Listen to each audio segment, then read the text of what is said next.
La busca de Averroes.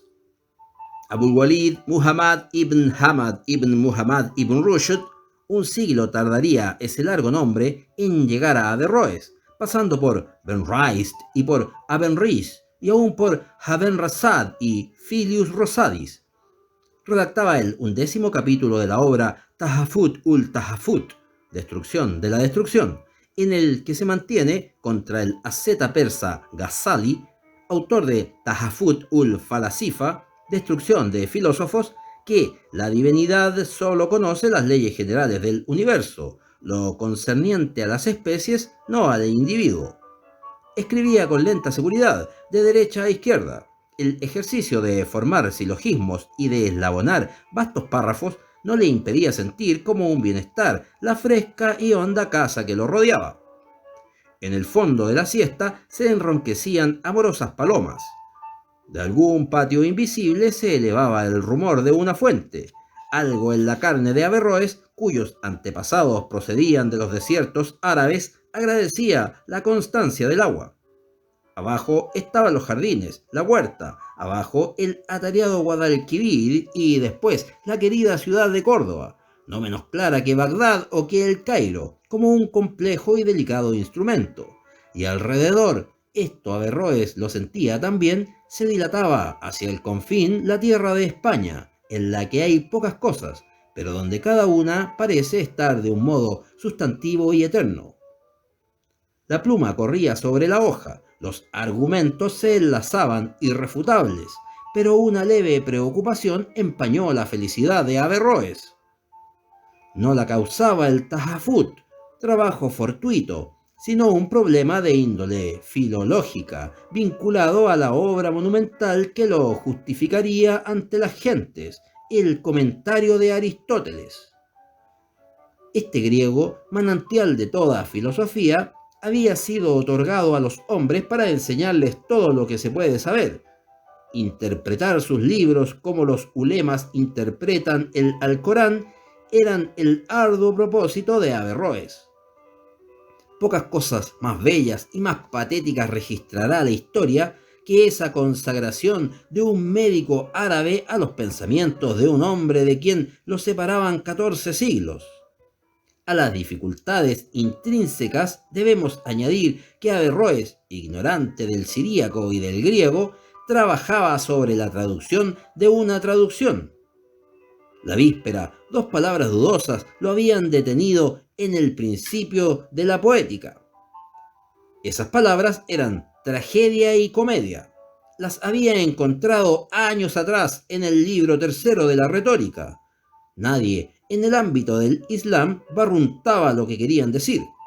Vanamente había fatigado las páginas de Alejandro de Afrodisia.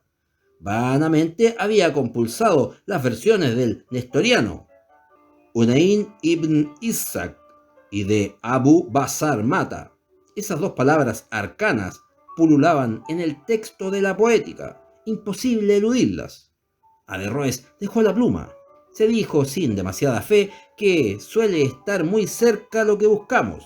Guardó el manuscrito del Tahafut y se dirigió al anaquel, donde se alineaban, copiados por calígrafos persas, los muchos volúmenes del Mokham, del ciego Abencida.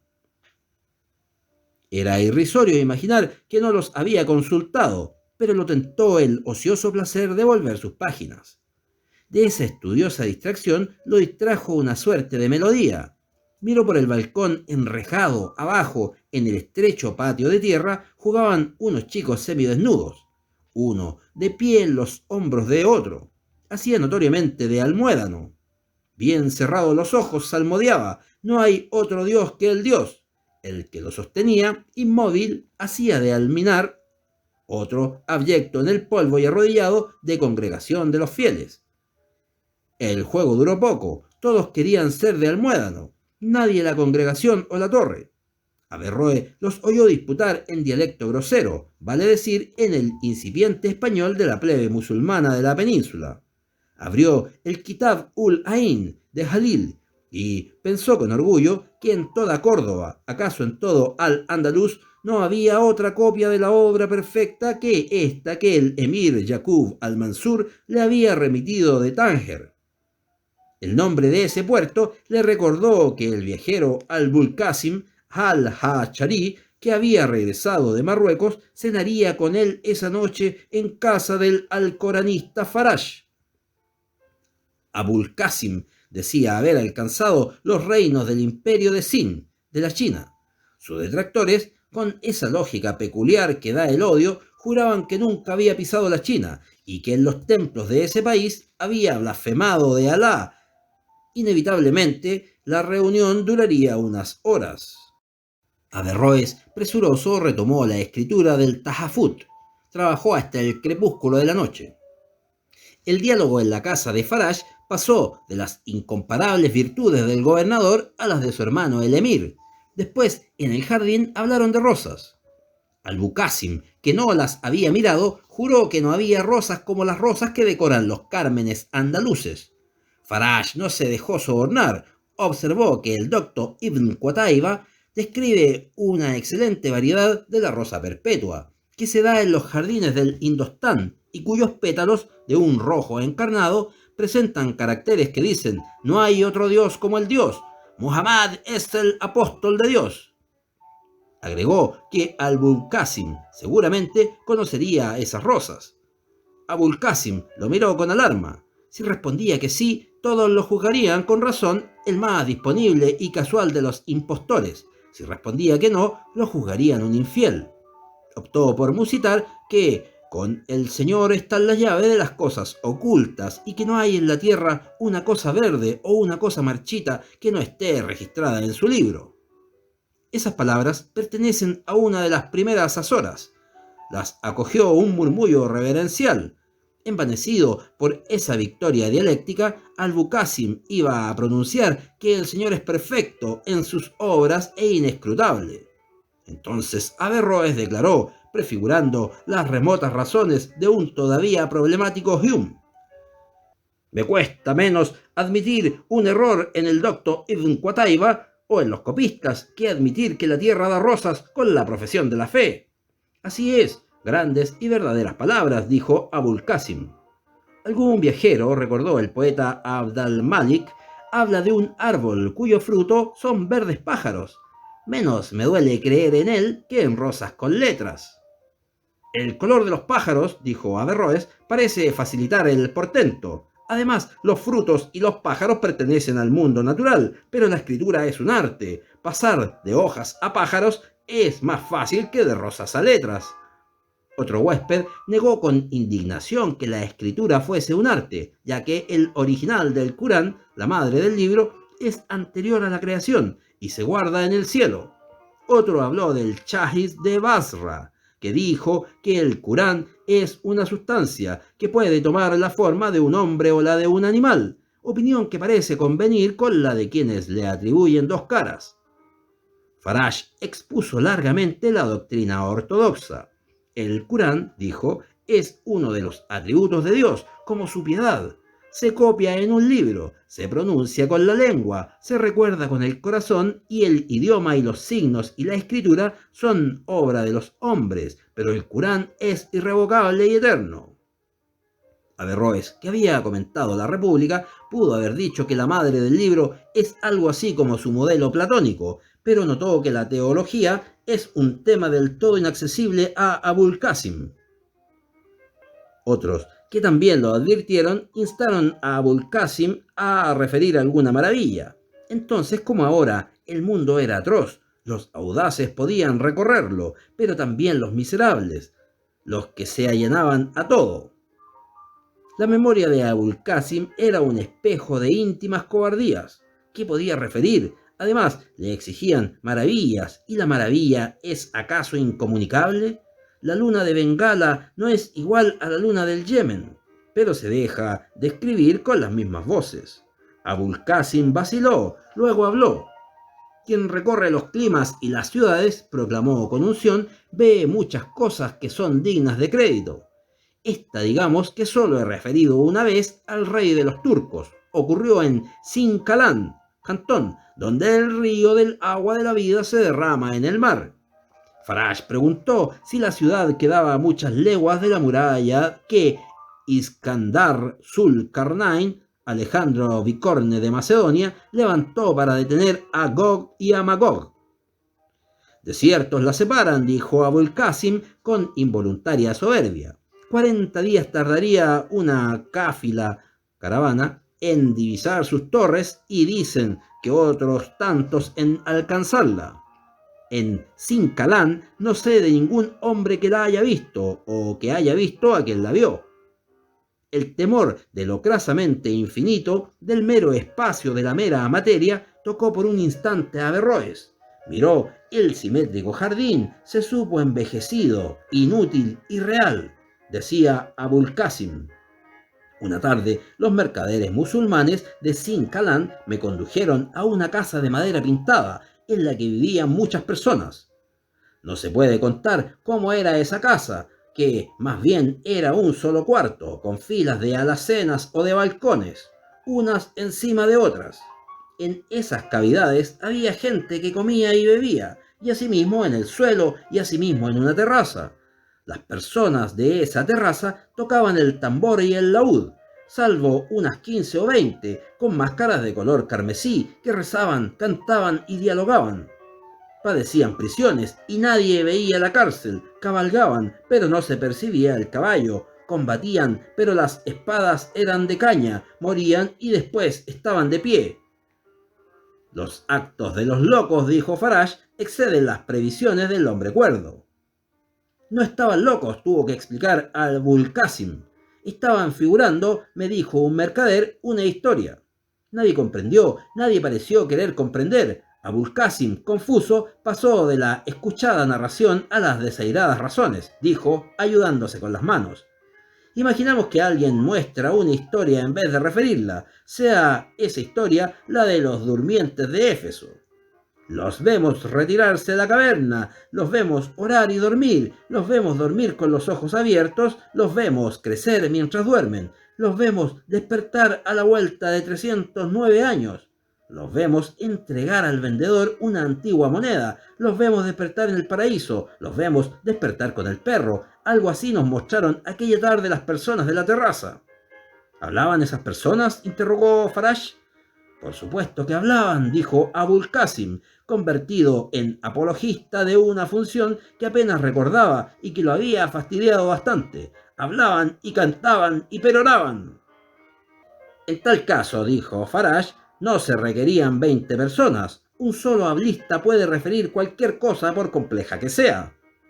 Todos aprobaron ese dictamen. Se encarecieron las virtudes del árabe, que es el idioma que usa Dios para dirigir a los ángeles, luego de la poesía de los árabes.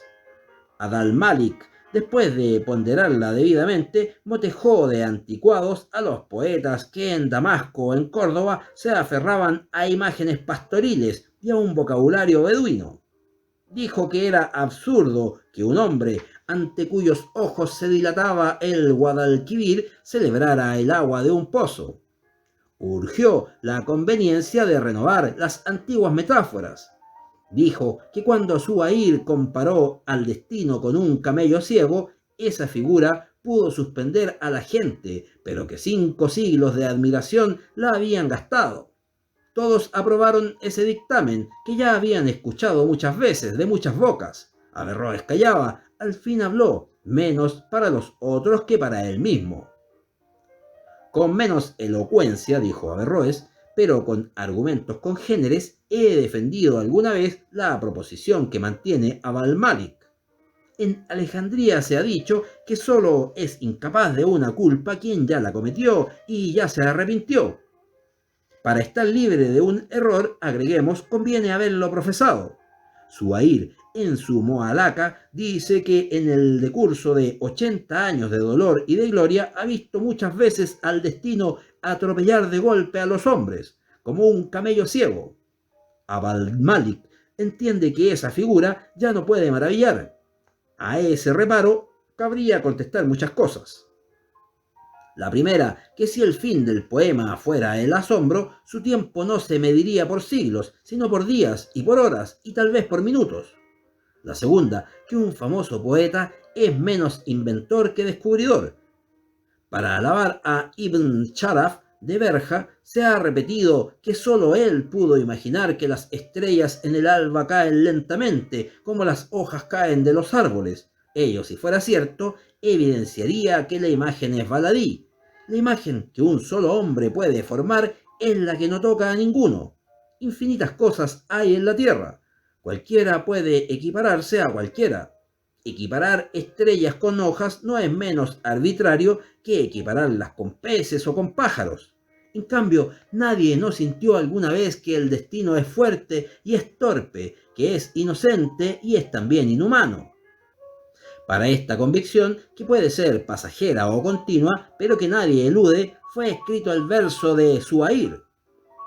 No se dirá mejor lo que allí se dijo. Además, y esto es acaso lo esencial de mis reflexiones, el tiempo que despoja los alcázares enriquece los versos. El de Zuhair, cuando éste lo compuso en Arabia, sirvió para confrontar dos imágenes, la del viejo camello y la del destino. Repetido ahora, sirve para memoria de Zuhair y para confundir nuestros pesares con los de aquel árabe muerto. Dos términos tenía la figura y hoy tiene cuatro. El tiempo agranda el ámbito de los versos y cede algunos que a la par de la música son todo para todos los hombres. Así, atormentado hace años en Marrakech por Memorias de Córdoba, me complacía en repetir el apóstrofe que Abdurrahman dirigió en los jardines de Ruzafa a una palma africana. Tú también eres, oh palma, en este suelo extranjera. Singular beneficio de la poesía, palabras redactadas por un rey que anhelaba el oriente, me sirvieron a mí, desterrado en África, para mi nostalgia de España. Averroes después habló de los primeros poetas, de aquellos que en el tiempo de la ignorancia, antes del Islam, ya dijeron todas las cosas, en el infinito lenguaje de los desiertos. Alarmado, no sin razón, por las fruslerías de Ibn Rajab, dijo que en los antiguos y en el Corán estaba cifrada toda poesía, y condenó por analfabeta y por vana la ambición de innovar. Los demás lo escucharon con placer porque vindicaba lo antiguo. Los muezines llamaban a la oración de la primera luz cuando Averroes volvió a entrar en la biblioteca. En el harén, las esclavas de pelo negro habían torturado a una esclava de pelo rojo, pero él no lo sabría sino a la tarde. Algo le había revelado el sentido de las dos palabras oscuras. Con firma y cuidadosa caligrafía agregó estas líneas al manuscrito. Aristóteles, denomina tragedia a los panegíricos y comedias a las sátiras y anatemas. Admirables tragedias y comedias abundan en las páginas del Corán y en las moalacas del santuario. Sintió sueño, sintió un poco de frío, y ceñido el turbante se miró en un espejo de metal. No sé lo que vieron sus ojos, porque ningún historiador ha descrito las formas de su cara. Sé que desapareció bruscamente como si lo fulminara un fuego sin luz, y que con él desaparecieron la casa y el invisible surtidor, y los libros, y los manuscritos, y las palomas, y las muchas esclavas de pelo negro, y la trémula esclava de pelo rojo, y Farash, y Abul Qasim, y los rosales, y tal vez el Guadalquivir. En la historia anterior quise narrar el proceso de una derrota. Pensé primero en aquel arzobispo de Canterbury que se propuso demostrar que hay un Dios. Luego en los alquimistas que buscaron la piedra filosofal. Luego en los vanos trisectores del ángulo y rectificadores del círculo. Reflexioné después que más poético es el caso de un hombre que se propone un fin que no está vedado a los otros, pero sí a él. Recordé a Averroes, que encerrado en el ámbito del Islam nunca pudo saber el significado de las voces tragedia y comedia. Referí el caso a medida que adelantaba, sentí lo que hubo de sentir aquel dios mencionado por Burton, que se propuso crear un toro y creó un búfalo. Sentí que la obra se burlaba de mí. Sentí que Averroes, queriendo imaginar lo que es un drama sin haber sospechado lo que es un teatro, no era más absurdo que yo, queriendo imaginar a Averroes sin otro material que unos adarmes de Renan, de Lane y de Asim Palacios. Sentí en la última página que mi narración era un símbolo del hombre que yo fui mientras la escribía y que para redactar esa narración yo tuve que ser aquel hombre y que para ser aquel hombre yo tuve que redactar esa narración y así hasta lo infinito. En el instante en que yo dejo de creer en él, Averroes desaparece.